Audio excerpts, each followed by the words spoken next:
Hey everyone, the Orlando Golfer here. We are at PXG Orlando, ready to do a full bag club fitting. Let's go inside and check it out.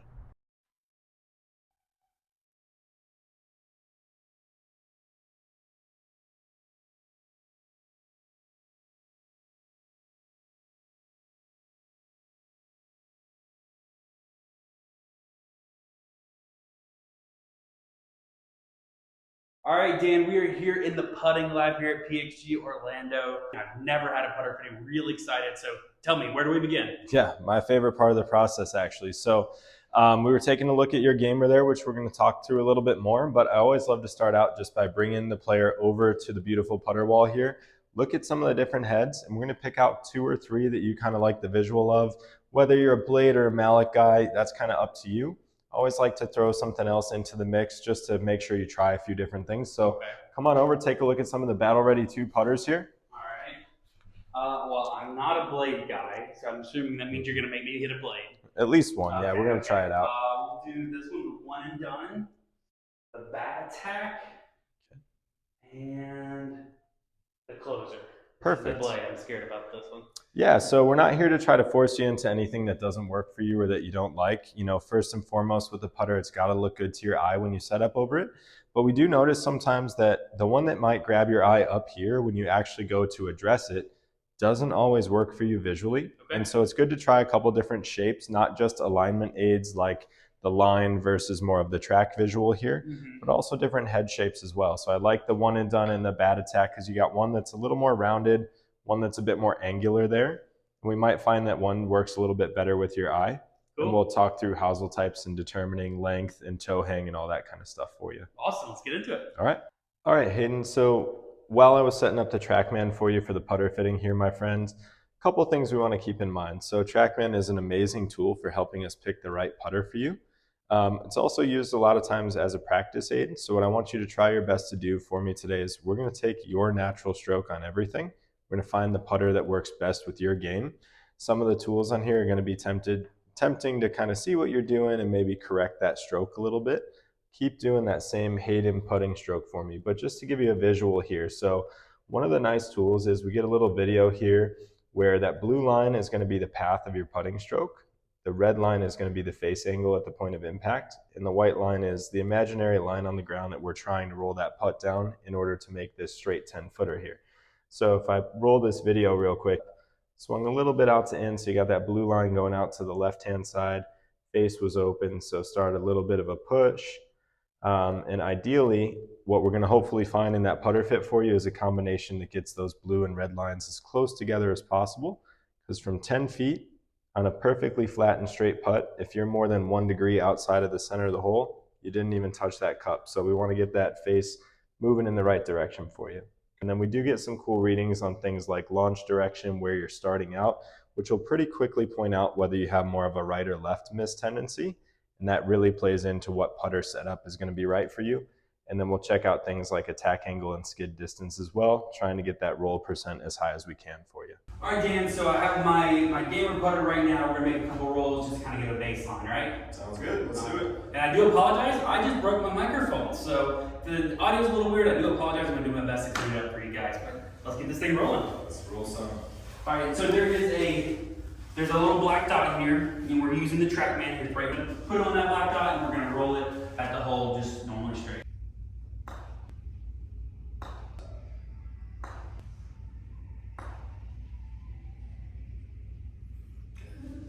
All right, Dan, let's take a look at the numbers here. All right, Hayden. So here's what we got going for you, my friend. So taking a look at those videos, kind of like I was showing you on my putts for setting the TrackMan, you swing out to the right a little bit. So when you mentioned that you might see a little bit more of a right hand miss on the course, makes sense. That blue line indicates that path is into out. Red line here is always going to be the more important of the two. So that's your face angle at impact, and you actually square it pretty nicely. That's why you made the putt. So when we look at these visuals, we definitely want to focus on that red line. You can see the same thing here. So we didn't swing as far out to the right, but we had the face square again. So you made the putt. Looking at some of the numbers here, you can see that club path. We got average in the bottom corner here. So we're about 3 degrees in to out. So you're gonna have that tendency to push it every once in a while when you get the face in line with your path rather than closed. So let's dive in on some of the PXG putters and see if we can clean up that face and path a little bit. All right, sir, sounds good. Here I can actually grab the specific head that I want, the specific grip that I want, build it to any length. And then I'm gonna start you out in our plumber's neck shaft because you do have a little bit of that inward arc in the takeaway. So you probably still need some toe hang, especially considering you are good at closing the club face, my friend.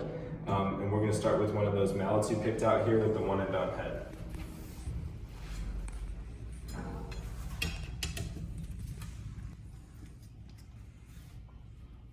All right, my friend, and we're not gonna tighten that grip all the way on just yet, and you'll see why in just a second. Okay. I'll start you out with a little length test here for the putter face. Okay. Do that loose, because I'm actually gonna let you custom pick the length that feels best to you. Okay. So what I'm gonna do, my friend, is I'm gonna kind of crouch there and hold that head still behind the ball and address for you so that you can play around with that posture, move the grip freely. I'll set it nice and straight when we go to tighten it in place. So right now, just focus on length. Okay. Feels pretty good right there. All right, let's see what he picks. So you set it up at 32 and a half.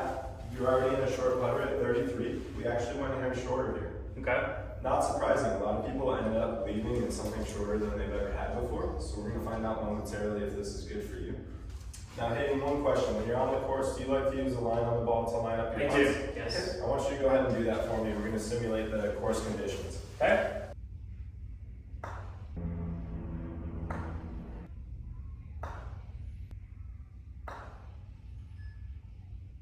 So first of all, let's talk about the length a little bit. So I let you pick the length. We know you went a little bit shorter. So what I'm gonna have you do to show you whether it's in a good or bad spot is let's go ahead and address one more putt for me. Okay. And what I'm gonna do is I want you to get in that address, and as soon as you feel like you're at that point, you're just about to take the club back, freeze there and let me know. Okay.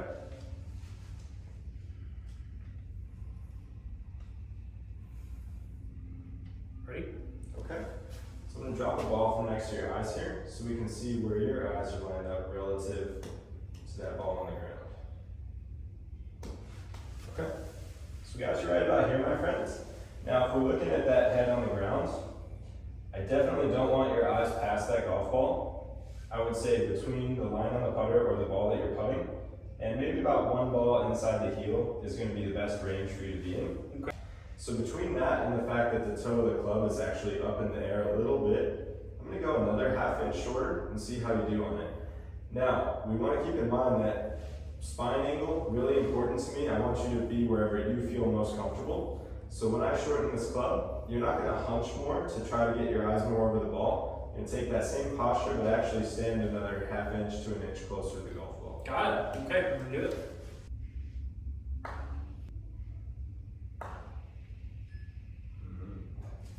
Go ahead and freeze. Let me know when you're there. We'll drop that ball again and see if your eyes are in a better spot. Where? Okay. Set it on. One more time. Alright, so eyes are right here. Essentially over that golf ball, maybe over the inner third of the golf ball. It's a great spot to be. Actually, your current gamer, you can see that blue line going out to the right. So you got that swing direction going a little bit right. Pretty good at squaring the face though. Some of these last couple strokes after we made that shorter. So here's the one and done. You can see those red and blue lines right on top of each other because on your takeaway, you're a little more straight back.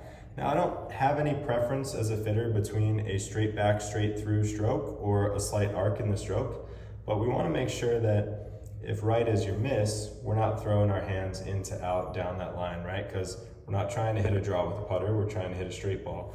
So now we got that really good face to path relationship, and you're gonna see that here with only ½ a degree difference. Club path now is only 0.4 degrees. You were averaging about 2 to 3 degrees on the original putter. Got that down to 0.4 on the in to out path. Face angle at impact, almost 0, so pretty square to the cup. And the difference between the two on those last couple strokes, averaging only 0.2 degrees.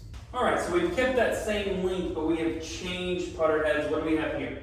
So this is now the Battle Ready 2 Bat Attack. Definitely one of our popular mallet models here. So a lot of times the human eye, You might have a little bit of a preference when you look up there on the wall, but you can't fool yourself when you go to hit putts. We're going to see that you tend to square one of these up better than the other. So let's try it out. Cool.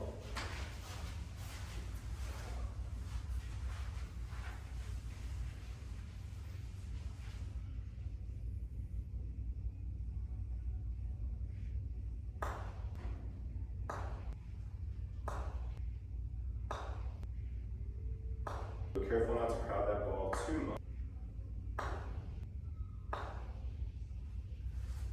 Between the bat attack and the one and done here, one thing I look at that's really important that TrackMan can't tell me, unfortunately, is at address, which one are you better at pointing at the target?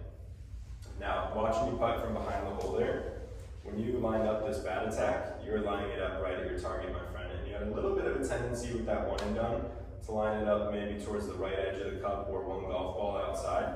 And as a guy who already swings out that direction, we want to be careful of that, right? Because if anything, you want something that you line up at the target or maybe slightly left. In this one, you were much better at just instinctively getting behind the ball, pointing it right at the hole. And a lot of times that just comes down to the shape and the alignment aid styles on here. So, Okay, we have my kid's putter here. We're back into the bat attack though, right? yeah, a little short for my taste, but it looks great for you. So we were talking a little bit on the side about grip. You said it's feeling comfortable, so not going to make any changes for you there. I think we got you dialed in on length and hosel and head. We're definitely seeing that with the bat attack, not only do you address it most on target, but actually your face-to-path relationship on the numbers is the most solid as well. So we're looking at what I would consider kind of that last detail, which is weighting. Okay. So what I did here is I added just a couple grams to the head. Want to see if that 1 out of 10 miss that you've had today where you knew instantly you took a bad stroke, if we can kind of steady the path there a little bit. And then also in terms of pace, you've been doing pretty well on consistency, but could afford maybe another 6 inches on that pace. So let's see how we do.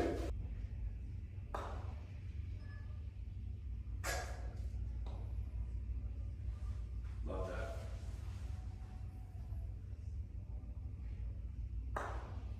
Killed it. Still felt good though.